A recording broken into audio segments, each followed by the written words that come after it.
all open to members' participation. In fact, the success of all these committees is based on members' participation. You'll meet the members of the board, you'll meet the members of the radio station who are not on the board, the directors and stuff like that. But the relationship that's going to be building there is just the source, the energy needed to move the station forward. We have to do it. In this time, we're in the midst, say again, of another election rumble or jumble or some other good word that somebody could come up with.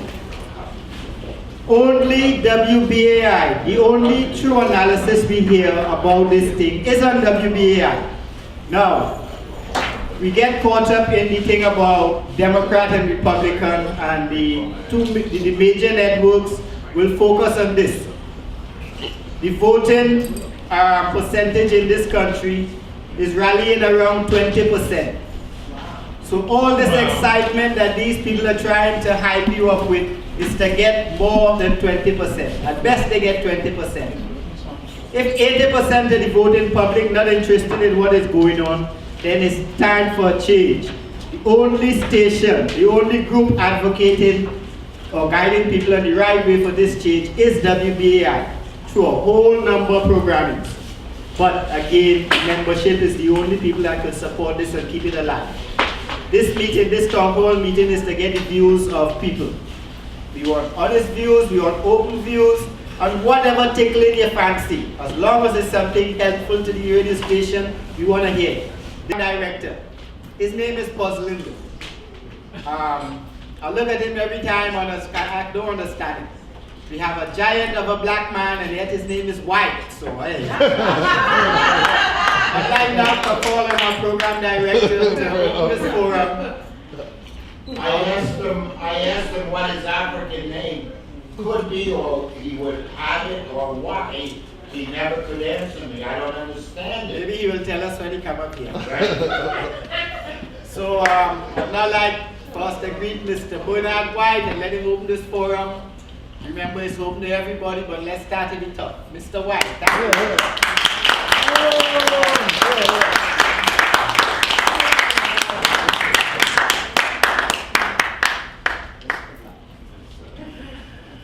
Well, good afternoon, everybody. Good afternoon. If I'd known I was going to do this, I might have thought of something to say. Uh-oh. Is this, okay. Well, all I really would like to say is that, you know, BAI, is that better? That's better. Yes. The BAI is always in a critical state because we don't get any corporate sponsorship. So we're at the whim of whatever the economy, wherever the economy is at. Right now, as you all know, the economy is really, really bad. And when people have to make a decision on whether they're going to buy bread and milk and necessities for the family, BAI understandably doesn't come at the top of that list. So there are various things that we have to do in order to beef it up. First of all, we need to get the word out. More people need to know about the station. I know that those of you who listen on a regular basis, your friends are probably sick of you talking about the radio station. But we somehow still need to get more people to listen, and hopefully within that number, we will be able to get more people to subscribe. We have a variety of different things that are happening at the station. I'm sure that others will tell you about some of those things. I'm willing and open to answer whatever questions may come up throughout the course of this gathering. But I really appreciate you coming out, because there are a lot of things that you could have been doing today, but you chose to spend some time with WBAI. So I see all of you as people who are really interested in the station, people who have gotten something out of it, people who recognize that it's not just you alone, that there are other people that are listening, and that those of you who subscribe make it possible for young, old, and for folks who just don't have the resources to keep the station there. So I do want to thank you for that. So I'm pretty much finished. I'm going to just try to sit in the back and enjoy what takes place.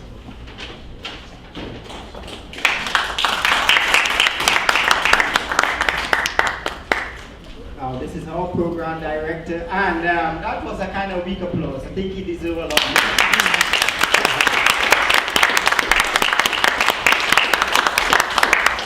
Yes, he's a big guy. Now with us also, where is the chair of the LSP?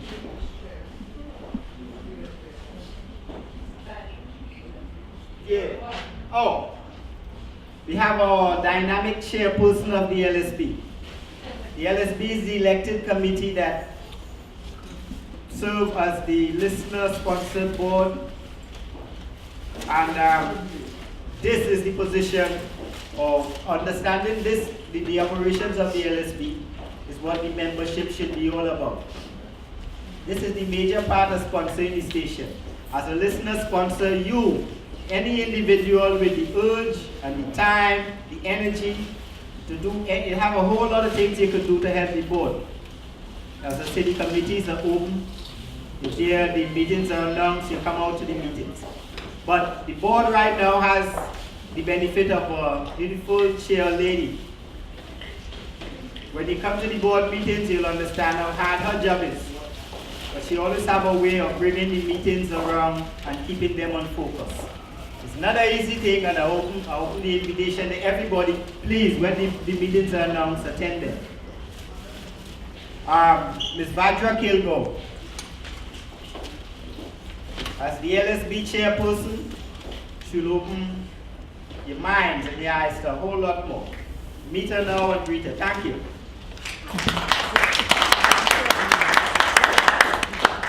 Welcome, everybody. I feel a little like Bernard if I don't be called up here and try to think of something to say, but I'm very, very glad to see so many people here turned out at a town hall meeting to give both the local station board and the program director and all the staff members who are here some feedback about what you like best about the station, what you think could help the station the most. And I guess we'll be asking you, we'll be giving you some ideas about how you can help the station. We have a fund drive coming up, and we always need volunteers in the pledge room. Volunteers in the pledge room are really key, because when we miss calls, that's money that doesn't come in.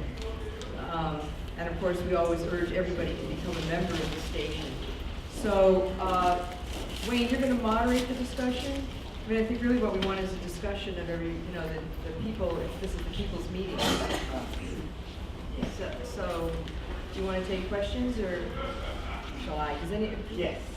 Good.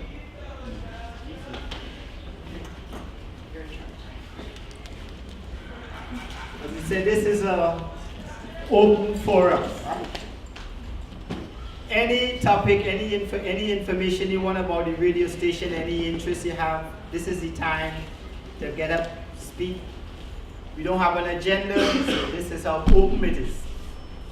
We hope at the end of this meeting that everybody leave a whole lot more educated, informed, and enthused with WBAI to be 100% more involved in the progress of WBAI. Now, we have a whole lot of things we could talk about, but this is not for me to decide. This is for you to decide. So now open the floor to anyone interested in coming and opening up with their views.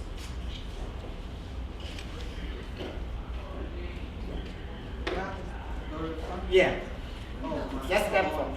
You can? No, we can't stretch it out. Just give your name. Good afternoon, everybody. Can you hear me? Hello? Okay, my name is Gwenda Brown, and I am a member of the Free Mumia Coalition, of the Free Mumia Jamal Coalition, and I'm proud to be one. I started out listening to WBAI, I'd say about 10 years ago, maybe a little bit longer. I became interested because when I heard about Mumia's case and one of his commentaries, I believe it was probably in the morning, and I went on the internet and find out more information about him and his case, and I said, this doesn't sound like a man who could have killed anybody. And that's basically my introduction to WBAI, and ever since then I've been a staunch listener and supporter and occasionally I come in and into the tally room and I take pledges, and I love it. I love the station. I love what it has to offer. I love what it has to teach me, the things that I don't know, and the books that I've purchased over the years through BAI.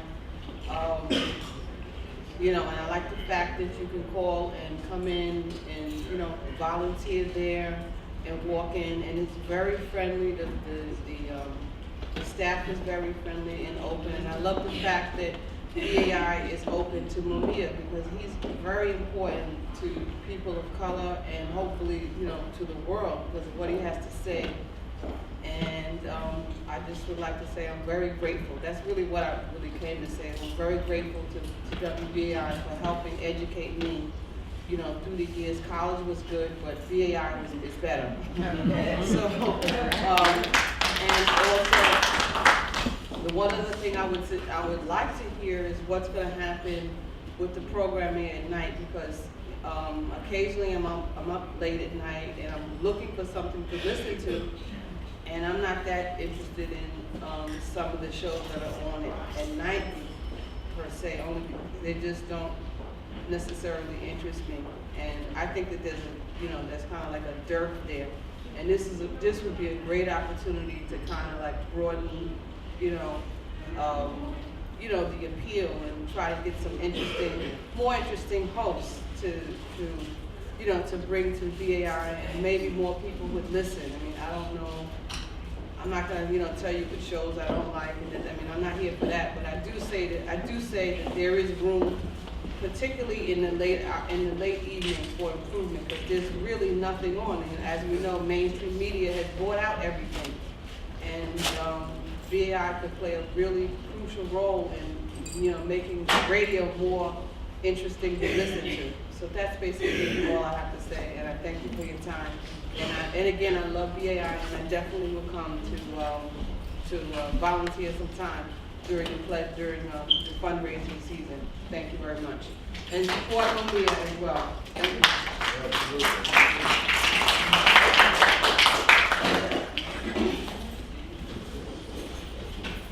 Okay, just now, before. This is one of the issues that BAI focus on, and is something that Mumia is part of a group, political prisoners in this country that need exposing and need support. We operate on a kind of basis that we need some big event to happen to spur us to action. Big events happening in our community every day, but we kind of ignore them until something else happens, until it comes closer to home. Now is the time to act. The time to act is always right now for justice, but we have to get up and do it. So, what do you want to do now? You're going to be next. But to find out from the listeners, the people here, any questions, any issues that you have about BAI, and get the people right around here to answer.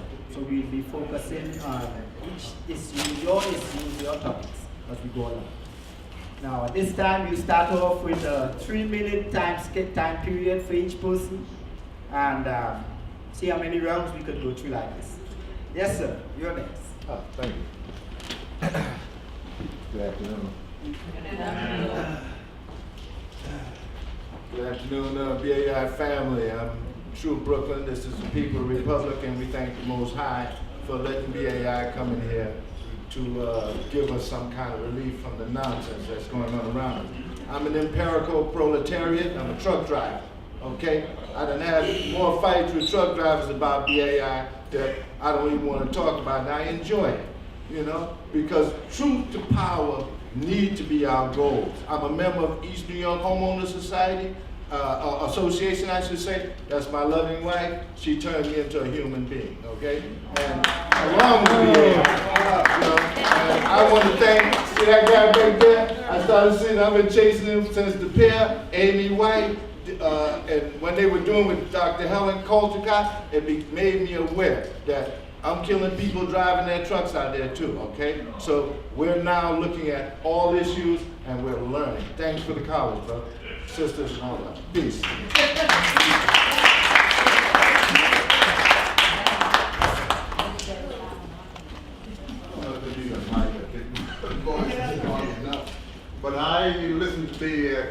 BAI quite a bit, right? One, hold on. Just give your name and can everybody hear him back there? Yeah. Yeah. Oh no, I'm not shy. No, I listen to BAI quite a bit, and if I didn't like BAI, I just would listen somewhere else. But my bone at BAI is this, that I've got a problem with the police department since '85. I've been to several people in BAI about putting this thing on the radio for me, and nobody is taking the situation up. You have people here in BAI, they have this friends and that friends. They're on the radio station week after week with their own problem.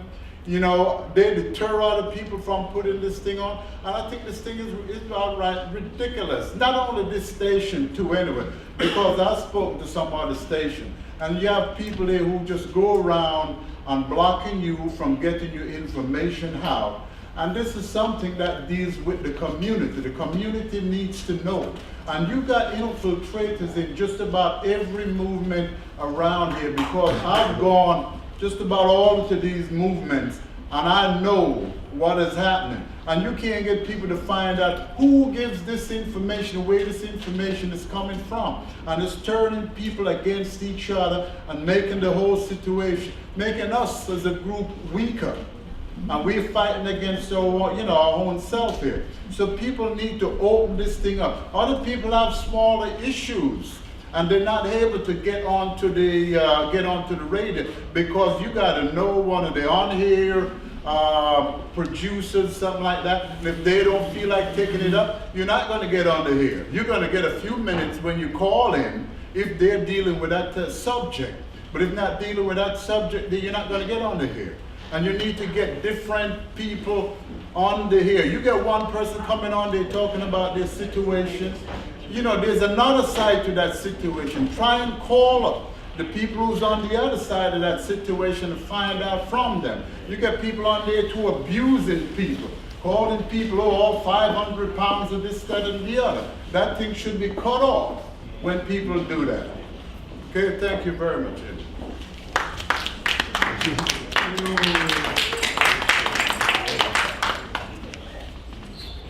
Thank you, sir.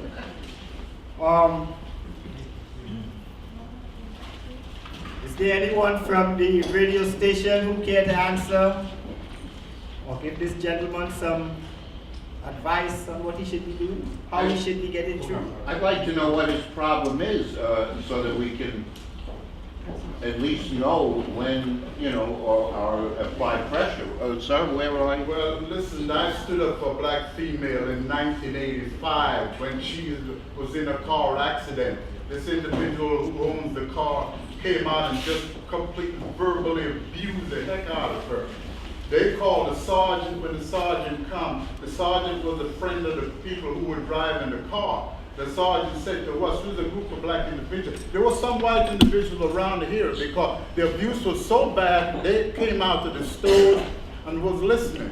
And the sergeants came and said to us, hey, if you're going to stand around like you want to be witnesses, I'm going to chase you all the way. I'm going to get you out of this area.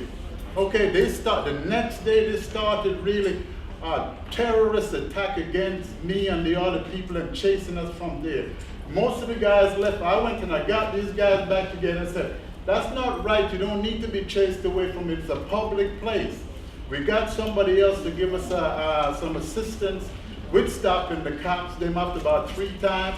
The cops said, no, we ain't going to stop. They come back in a patrol car. We're going to still harass you. They turned the whole place into a drug dealing den. They were messed, the deaf kid. All these guys with a push car came around and messed up the place.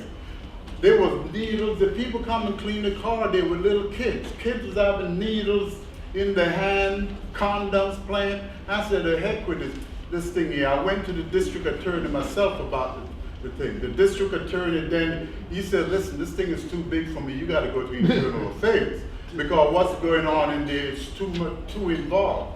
I went to internal affairs, and from the day I went to internal affairs, they turned that thing against me directly.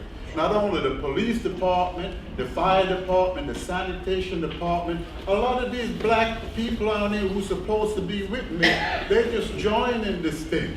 one supervisor told me, he said, you report each and every one of those people out there because we look into the matter and we told them don't join in that thing. There's no need to join in there. You got some of these people there who's in the movement and is very well known. I don't know what, who they know, what they know around the area. But I went to one of the lead investigators around the area, and I sat down there about 5 hours with him, telling him what happened. He said, all right, I'm going to... Who are your representatives, state and city? My representatives are mainly all whites. Okay, and I really live into white neighborhood. And although they said this is going to do that and that going to do that for you, none of them has done anything for me. You know, and I have been a few black. Roger Green was the guy who took this thing out. But you see, this thing is so strong. People are out here. They can go and they can find out what you've been doing. You know, if somebody's doing something, they can go and tell, hey, don't deal with this or don't deal with that. But that's what's been going on. I've tried all over BAI. I've tried WLIB and I've tried WWRL. And they're not taking the situation up. I'd like to suggest that you call the National Action Network. They were very helpful in the situation we just had, and they'll do it for anybody. So call them and see what could be done. This situation just showed again our next expressway of we live in occupied regions. Our communities are occupied. And we becoming more and more scared to get organized to take back our communities. This is again one area of the importance of a station like BAI to highlight these things. Now if you say we call it at the station and not getting the help, I can't say anything about that. But we need to organize more to highlight stuff like this. Well, this is community that development. the station needs to open. There's a situation going on. You don't need to be a friend of this one and associates with this one knows this one. There's something going on. Somebody should be responsible in the station to put that thing on the air for you. You got to be a buddy of this one and a buddy of that one. And if you knock down and this one comes and tell you, oh, don't put this on and don't put that on. I don't really want to take up too much time, but that's what's going on out here.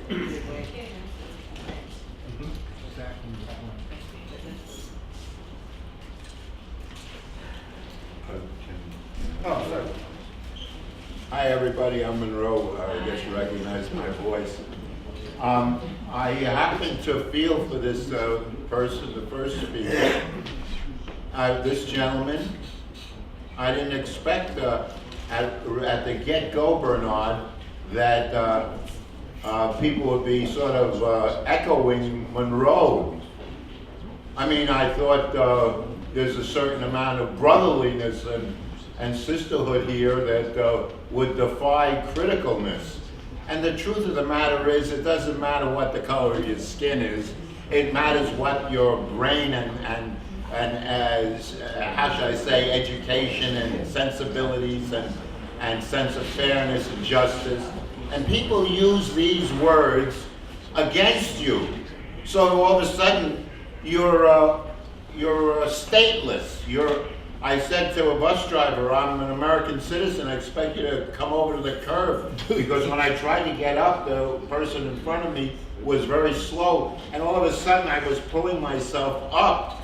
And all of a sudden, when I made this kind of comment that I'm an American citizen, it was like I was suggesting to this person that he wasn't an American, the bus driver, that he wasn't an American citizen. I had nothing to do with that. And just like, I was trying to imply strongly that I expect to get good treatment from my fellow people. So anyway, the upshot is, and he wasn't the only one who took up that sort of attitude, you know, there's something wrong with me. Now the thing about WBAI is I love this station. I listen to the programs very often. I'll listen to them a second time, third, and especially in regard to the Martin Luther King days and Malcolm X and so on, Ozzie Davis, Ruby Dee, you can name all the people, all the great musicians, Louis Armstrong, John Coltrane, and Miles Davis. I mean, Paul Robeson. And then when you don't say somebody's name who is a favorite of yours, then all of a sudden you aren't the nicest person in the world because you sort of forgot this person. The point of WBAI that's bothering me is that the idea of freedom of speech is being abused. Now, the one person said about the evening or late night programs. Monday is night shift, and they have an attitude of cutting your calls off. It's just a standard procedure. I mean, they'll let you talk for 1 minute, and you say an idea, and then they cut you off. Tuesday, Bill Weinberg has put down the WBAI listenership. Do we dare to take phone calls from the listeners? I mean, what kind of a comment is that? That's what he said. Then Wednesday, Ron Daniels took over for Plato Benjamin. Plato Benjamin at one point put down Joy Leary's work. Now, I'm not saying that I know 100% that she's right, but I was impressed with her work, and it turned out that he never interviewed her, and he never explained what his claims of nonsense, that was one word he used against her, that her work was nonsense, and that she doesn't know what she's talking about. He said those words, not anything but. And he was going to have an interview with her, and it could have been done a lot of different ways.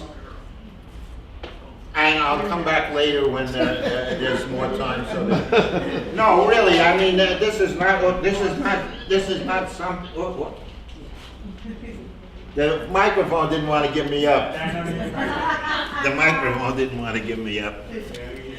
Anyway, thanks for listening. As I say, it breaks my heart that somebody would say, "Do we dare to take?" Because people are all different levels of all different kinds of intelligence and everything. This lady right there. All right, then go. Yes, ma'am. Yes, ma'am. Sorry, you next, but this lady here. No, I just have a question. Okay. Please stand. If you name? Yes. Yeah. Good afternoon, everyone. Good afternoon. My name is Rosemary Muley, and I live in the community and a staunch supporter of WBAI radio, and also have been victimized by some of the current shenanigans that I see going on at the station, and that is to undermine the integrity of the station and to undermine the integrity of the people who commit themselves to carrying out the mandate of Pacifica, and particularly the mandate of WBAI. I respect all the comments that have been made here today, but I think none of this can continue to happen unless we know why our democratic rights are being abridged by the fact that there are no elections. And I would like to know, and one of the reasons why I'm here today, so that we can continue to maintain the integrity of the station and to support it, and that it goes on into perpetuity, is what is going on with the elections. I voted, I expected my candidates to win, and then I find out that there's a lawsuit that's undermining that. So before we can even talk about programming and continuation, we should be really concerned about why isn't it that the station isn't moving forward with the elections, and who's behind it, who's trying to undermine it, so that we can develop a campaign to deal with it. So that's the kind of thing that I'd like to find out today.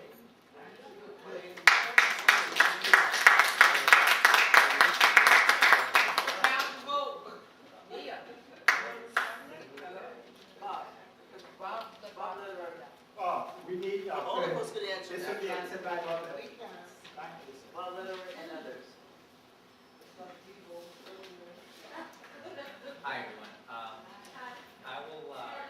I'll start with, sorry.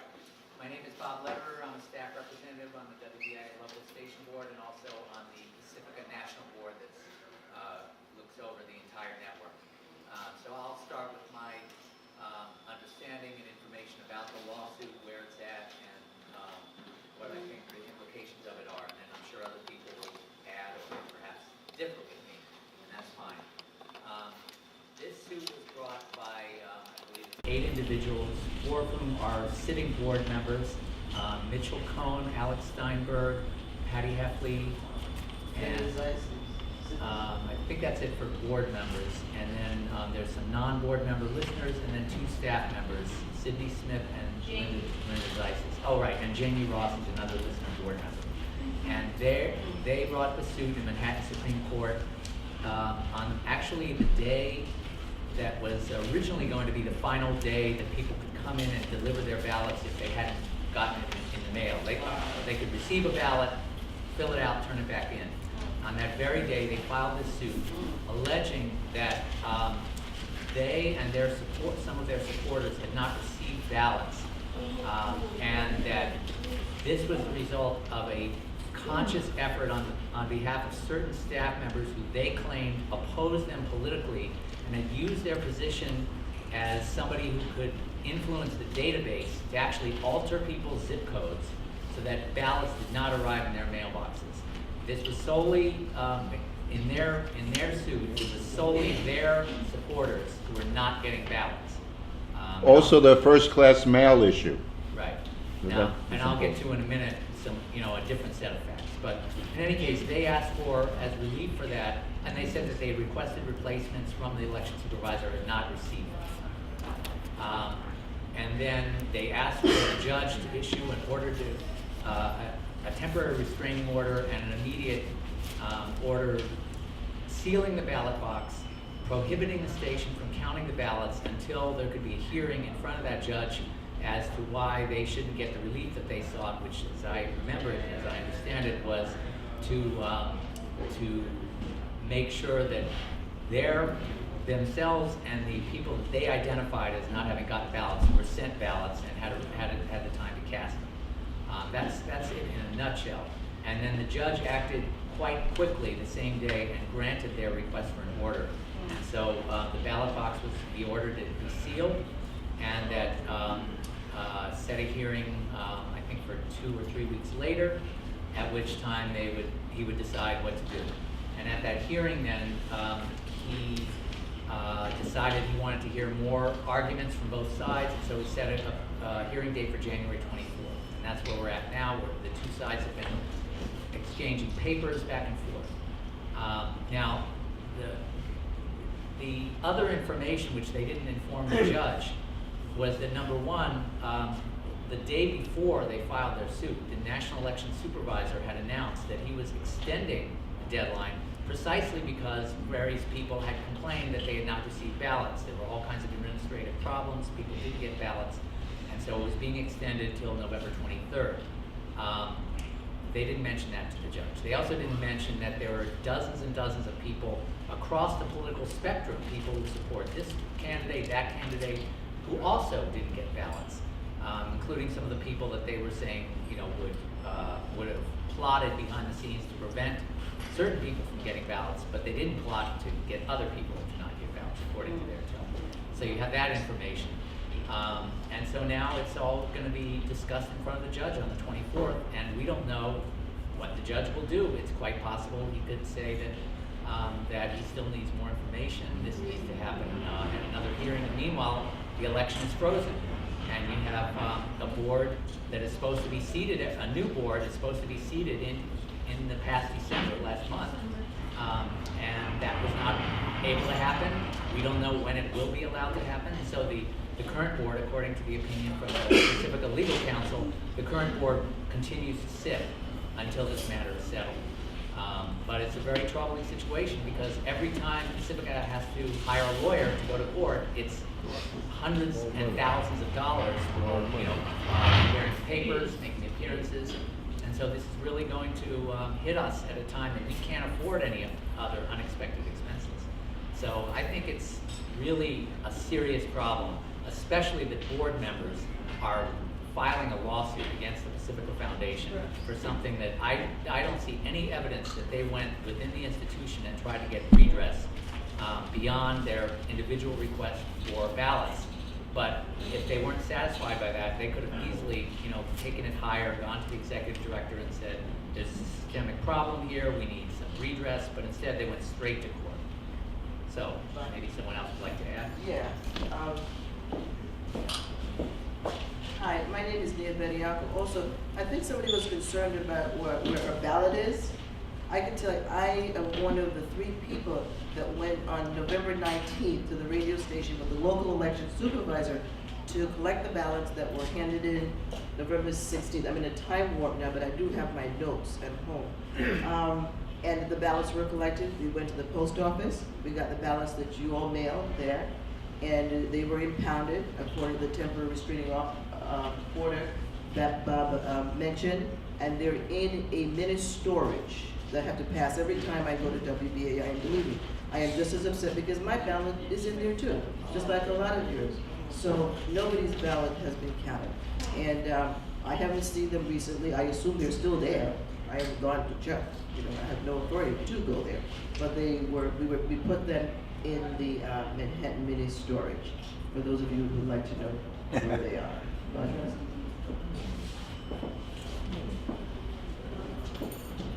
It should be, I just wanted to add that another demand that the group of people who brought the lawsuit made was that only the members of the board who were elected at the previous election be allowed to sit, and that the others whose terms would have expired and who would either have been reseated if they were running for election again and won, or who would have been replaced, would not be allowed to sit on the board, which would give the people who brought the suit an automatic majority on the board without benefit really of an election for that majority. And in addition, they asked, as people would have heard on the radio, we make it possible for people who are unable to pay the $25 or donate the 3 hours, and there are people in that kind of situation who are both very low income and have commitments. They're caring, either they themselves are disabled or they're caring for somebody in their family who's very ill who just can't make it into the station to do the 3 hours of volunteer work to be a member. So we have, we made it possible for those people to get what we call a waiver. So they can become a member and they can vote by writing in and saying that they have a very sincere interest in being a member, they want to participate, they're not able to pay the money or do the volunteer work at this time.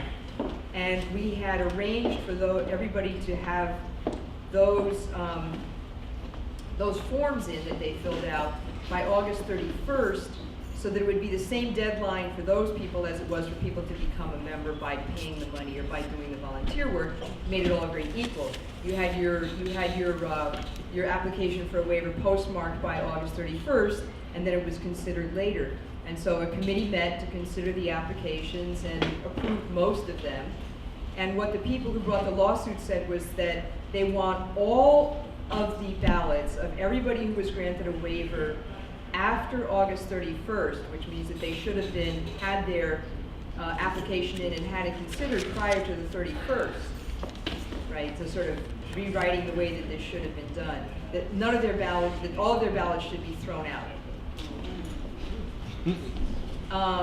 It's really, it's an interesting thing because many of the people who are among those and supporters of those who brought the lawsuits insisted upon these elections, insisted